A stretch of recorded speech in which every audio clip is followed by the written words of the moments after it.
Hello guys, Baakiyalakshmi சீரியலில் ரொம்பவே இன்ட்ரெஸ்டிங்கான சீன்லாம் வருது. ஸ்கிப் பண்ணாமல் ஃபுல்லோடையே பாருங்கள்.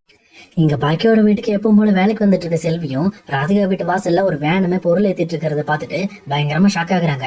உடனே இந்த பக்கம் பாக்கியாட்ட வந்து இந்த மாதிரி ராதிகாவோட வீட்டுல இந்த மாதிரி லக்கேஜ் எல்லாம் ஏத்திட்டு இருக்காங்க, அவங்க வீடு காலி பண்ண போறாங்க போல இருக்கு அப்படின்னு சொல்றாங்க. இதை கேட்டோன்னே இந்த பக்கம் பாக்கியாவுமே ஷாக் ஆயிட்டு சரி நான் போய் பாக்குறேன்ட்டு அந்த பக்கம் போய் ராதிகாவை போய் பாக்குறாங்க. அவங்களுமே இல்ல இதுக்கு மேல கோபியை நம்ப முடியாது, அவர் ரொம்ப பெரிய துரோகம் பண்ணிட்டாரு அப்படின்னு சொல்லிட்டு அவங்க வீடு காலி பண்ண போறோம் அப்படின்ற விஷயத்தையும் சொல்றாங்க. இதை கேட்ட பாக்கியாவும் எதுவுமே பேச முடியாம ரொம்பவே சைலண்டா இந்த பக்கம் வந்துடுறாங்க. அதே நேரம் இன்னொரு பக்கம் ராதிகாவுமே எங்க கோபியோட வாழ்ந்த நினைவுகளை பத்தி யோசிச்சு பார்த்துட்டு இருக்காங்க. அவர் சந்தோஷமா தன்னோட குழந்தைகிட்ட விளையாண்டது, தங்கிட்ட ரொம்ப ஹாப்பியா பேசுனது, இந்த மாதிரி எல்லா விஷயங்களையும் பத்தி யோசிச்சு பாக்குறாங்க. அதே நேரத்துல இன்னொரு பக்கம் அவங்களோட மைண்ட்ல கோபி தன்னை விட்டு பிரியும் போது தங்கிட்ட சண்டை போட்டது, அதே நேரத்துல மயுவை வெறுத்தது, இந்த மாதிரி எல்லா விஷயங்களையும் பத்தி யோசிச்சு பார்த்துட்டு இதுக்கு மேல இந்த வீட்டுக்கு நம்ம வரப்போறது இல்ல, அதே நேரம் கோபியுமே இதுக்கு மேல நம்ம லைஃப்லயும் கிடையாது அப்படிங்கறத முடிவு பண்றாங்க. முடிவு பண்ணிட்டு லக்கேஜ் எல்லாம் ஏத்தி அமிச்சிட்டு அதுக்கப்புறம் எதுக்கும் ஒரு டைம் லாஸ்ட் டைம் பாக்கியாவை பார்த்துட்டு வந்துடலாம்னு சொல்லிட்டு இந்த பக்கம் பாக்கியாவை பாக்குறதுக்காக வீட்டுக்கு போறாங்க. அங்க போனதுக்கு அப்புறம் தான் தெரியுது இங்க உள்ள செல்வியுமே இல்ல அவங்க பார்க்க வரட்டு போயிருக்காங்க அப்படின்னு சொல்றாங்க. இதை கேட்டோன்னா ராதிகாவுமே மறுபடியும் பார்க்குக்கு போறாங்க.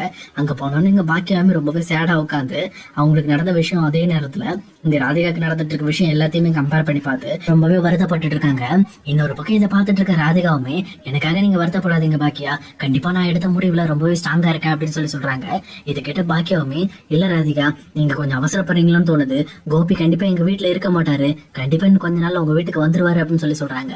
இல்ல பாக்கியா நான் கோபியை நம்பி ரொம்பவே ஏமாந்துட்டேன், இதுக்கு மேல கோபியை நம்பி நான் இனிமேல் இருக்க விரும்பல, என் குழந்தையோட வாழ்க்கையை என்னால பாத்துக்க முடியும்னு நினைக்கிறேன். சொல்ல போனா நீங்க சொன்ன அட்வைஸை தான் ஃபாலோ பண்ண போறேன். நீங்க எப்படி உங்க குழந்தைங்களுக்காக நீங்க உங்களே அப்டேட் பண்ணிக்கிறீங்களோ அதே மாதிரி என்னோட குழந்தைக்காக நான் கண்டிப்பா என்ன அப்டேட் பண்ணிக்க போறேன், அதனால இனிமேல் கோபி என் லைஃபுக்கு தேவையில்ல அப்படின்னு சொல்லிட்டு அவங்களுமே அங்க இருந்து கிளம்புறாங்க. இதை பார்த்துட்டு இருக்க பாக்கியாவுமே ரொம்பவே கஷ்டப்பட்டுட்டு கடைசியில என்னோட நிலைமையை மறுபடியும் இந்த பக்கம் ராதிகாக்கு கோபி கொடுத்துட்டாருன்னு சொல்லி கோபி மேல ரொம்பவே கோவப்படுறாங்க. பட் இருந்தாலும் இந்த கோபியை சும்மா விடக்கூடாது, இந்த மாதிரிலாம் தப்பு பண்றதுக்கு எப்படி அவனுக்கு மனசு வருது அப்படின்னு சொல்லிட்டு ரொம்பவுமே கோவப்பட்டு அவங்களோட வக்கீலுக்கும் கால் பண்ணி பேசுறாங்க. இந்த மாதிரி கோபியோட கேஸ் என்னாச்சு, அது ஆல்ரெடி இன்வெஸ்டிகேஷன்ல முடிஞ்சிருச்சா அப்படின்னு சொல்லி கேட்கறாங்க. இதை கேட்ட வக்கீலுமே ஆமா மேடம் எல்லாம் முடிஞ்சிருச்சு, கிட்டத்தட்ட அவரோட ஜாமீனை கூட கேன்சல் பண்ணிட்டாங்கன்னு நினைக்கிறேன், எனக்கு தெரிஞ்சு இன்னைக்கு இல்ல நாளைக்குள்ள வந்து அவங்க அரெஸ்ட் பண்ணிடுவாங்க அப்படின்னு சொல்றாங்க. உடனே இதை கேட்ட பாக்கியாவுமே எனக்கு உங்களோட இன்ஃபுளுன்ஸை பயன்படுத்தி இன்னைக்கு எங்க வீட்டுக்கு போலீஸ் வரணும், வந்து இன்னைக்கு கோபியை அரெஸ்ட் பண்ணணும் அப்படின்னு சொல்றாங்க. இதை கேட்ட வக்கீலுமே சரி மேடம் ஒன்னும் பிரச்சனை இல்லை, நான் அவனை இன்ஃபார்ம் பண்ணிடுறேன் நேரில் அப்படின்னு சொல்லிட்டு அவருமே ஸ்டேஷன் போய் இன்ஃபார்ம் பண்றாரு. இன்னொரு பக்கம் எங்க பாக்கியாவுமே வீட்டுக்கு போறாங்க.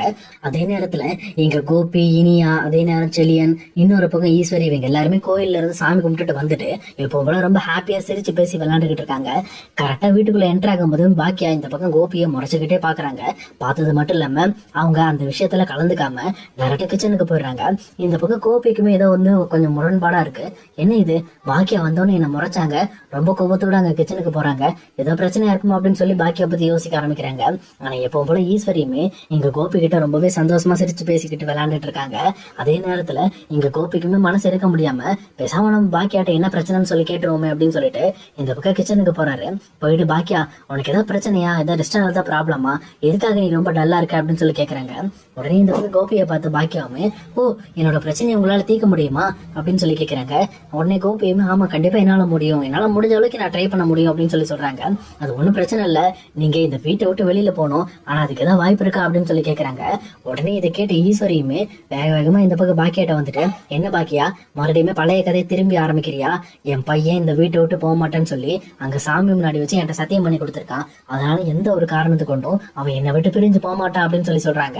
உடனே இதை கேட்ட பாக்கியாவுமே ஓ அப்படியா அந்த அளவுக்கு நீங்க போயிட்டீங்களா, ஆனா அந்த விஷயத்த நீங்க உங்க வீட்டுல எல்லாம் போய் செய்யணும், எதுக்காக என்னோட வீட்டுல செஞ்சுட்டு இருக்கீங்க, இது என்னோட வீடு இல்ல, நான் அவர்கிட்ட இருந்து காசு கொடுத்து வாங்கிட்டேன், இப்ப என் வீடு, என் வீட்டுல இவர் என்ன ஒரு கெஸ்டா கூட இருந்துட்டு போட்டு அவருக்கு உண்டான டைம் தான் முடிஞ்சு போச்சு, நான் எப்ப வெளியில போன்னு சொல்றேன்னா அப்ப போய் தான் ஆகணும், ஏன்னா இது எனக்கு சொந்தமான ப்ராப்பர்ட்டி அப்படின்னு சொல்றாங்க.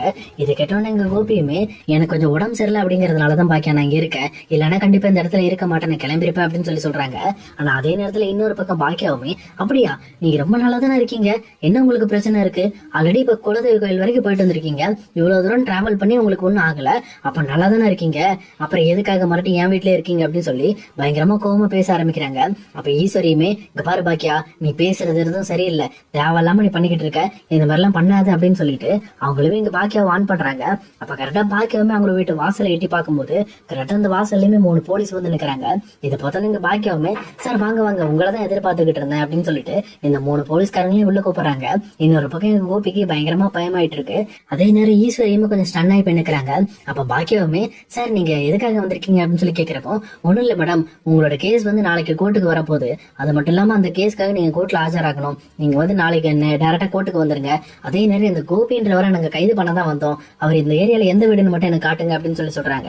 உடனே இதை கேட்ட பாக்கியாவுமே, அந்த அளவுக்குலாம் நீங்க போக தேவையில்ல, அவங்க வீடு ஆல்ரெடி காலியா தான் இருக்கு, யாரும் அவங்க வீட்டுல இல்ல, ஆனா நீங்க தேடுற கோபி எங்க வீட்டுல தான் இருக்காரு, நான் பாருங்க இவர் தான், அது இவரை வேணா அரெஸ்ட் பண்ணி கூட்டு போங்க அப்படின்னு சொல்லி சொல்றாங்க.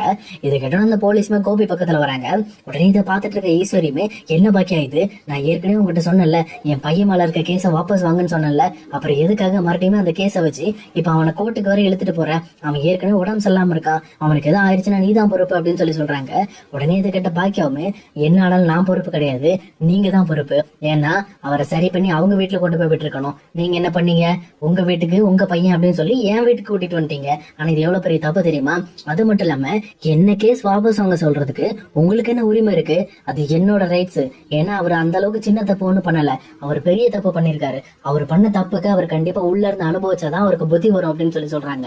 ஆனா இதை கேட்டுட்டு இருக்க செலி இனிமே ரொம்ப கோவப்பட்டு, அம்மா நீங்க உண்மையிலுமே ரொம்ப ஓவரா போயிட்டு இருக்கீங்கம்மா, டாடி இப்பதான் கொஞ்சம் நல்லா இருக்காரு, தேவையில்லாம அவரோட மைண்டை நீங்க கெடுத்துக்கிட்டு இருக்கீங்க, இதனால ரொம்ப பாதிக்கப்படுமா அவரோட உடம்பு அப்படின்னு சொல்லி சொல்றாங்க. உடனே செலியனை பார்த்து இந்த பக்கம் பாக்கியாவுமே, இங்க பாரு செலியன், உன்னோட பர்சனல் விஷயத்துல நான் தலையிடல, இது வந்து நானும் கோபியும் சம்பந்தப்பட்ட விஷயம், அதை நான் பேசிக்கிறேன், சொல்ல போனா அவருக்கு நான் ஒரு காம்படிட்டர், அதாவது நானும் அவரும் ஒரு போட்டியாளர், அவர் எனக்கு எதிராக ஒரு துரோகம் பண்ணாரு, நான் அவருக்கு நியாயத்தை வந்து பரிசா கொடுத்துக்கிட்டு இருக்கேன், சொல்ல போனா அவர் பண்ண தப்புக்கு தண்டனை தான் நான் பரிசா கொடுத்துக்கிட்டு இருக்கேன், வேற ஒண்ணும் நான் பண்ண கிடையாது, அதனால என் விஷயத்தில் தலையிடுற அளவுக்கு உனக்கு இன்னும் மைண்ட் பத்தாது அப்படின்னு சொல்லி இந்த பக்கம் வந்து சரியினி அமைதிப்படுத்திடுறாங்க. அதே நேரம் இன்னொரு பக்கம் இனியாவுமே ரொம்ப சென்டிமெண்டலா, அம்மா ஏமா இப்படி பண்றீங்க, அப்பாவுக்கு எதாவது ஆயிடுச்சுன்னா என்னமா ஆகும் அப்படின்னு சொல்லி கேட்கிறப்போ, அது என் பொறுப்பு இல்லம்மா, உங்க அப்பா என்ன ஆனாலும் அது அவருக்கு தான் பொறுப்பு, ஏன்னா அவர் அந்த அளவுக்கு பெரிய விஷயம் பண்ணிருக்காருமா, இதுல நான் பொறுப்பு எடுத்துக்க முடியாது, அதை விட முக்கியமா இந்த மாதிரி வந்து கோபி விஷயத்துக்காக நீ வந்து என்கிட்ட பேசணும்னு அவசியம் எல்லாம் கிடையாது, ஏன்னா நீ பேசினாலும் நான் எடுத்துக்க மாட்டேன், ஏன்னா நீ அந்த அளவுக்கு எதை பத்தியும் புரிஞ்சுக்காத நிலைமையில இருக்க அப்படின்னு சொல்லி சொல்றாங்க.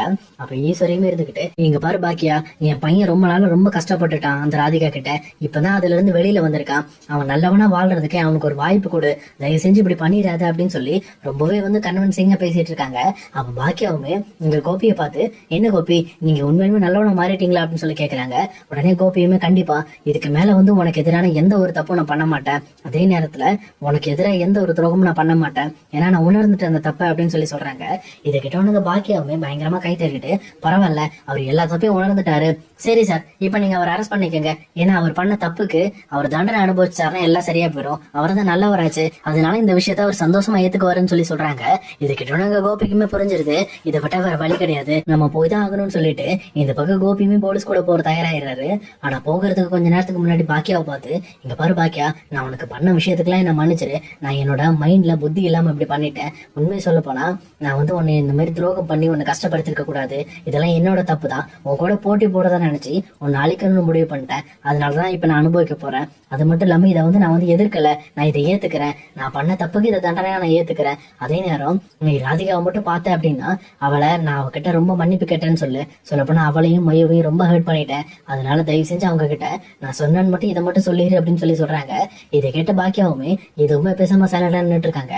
அதே நேரத்துல ஈஸ்வரியுமே பாக்கியாவோட காலை பிடிச்சு அழுறதுக்கு அவங்க காலிலே விழுந்துடுறாங்க.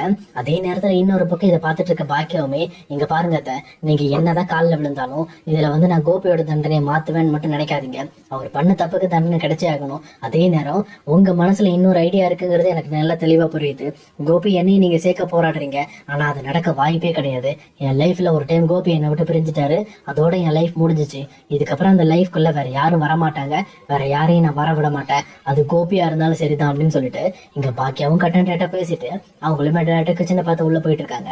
இந்த மாதிரி இதை பார்த்துட்டு இருக்க செலியன் இனியா ஈஸ்வரி எல்லாருமே பயங்கரமா ஃபீல் பண்ணி அழுதுகிட்டு இருக்காங்க. ஆனா கோபிக்குமே தெளிவா புரிஞ்சிருது, இனிமேல் வந்து பாக்கியோட மனசை யார் நினைச்சாலும் மாத்த முடியாது அப்படிங்கறத. அவருமே இந்த பக்கம் போலீஸ் கூட சேர்ந்து போயிட்டு இருக்காரு.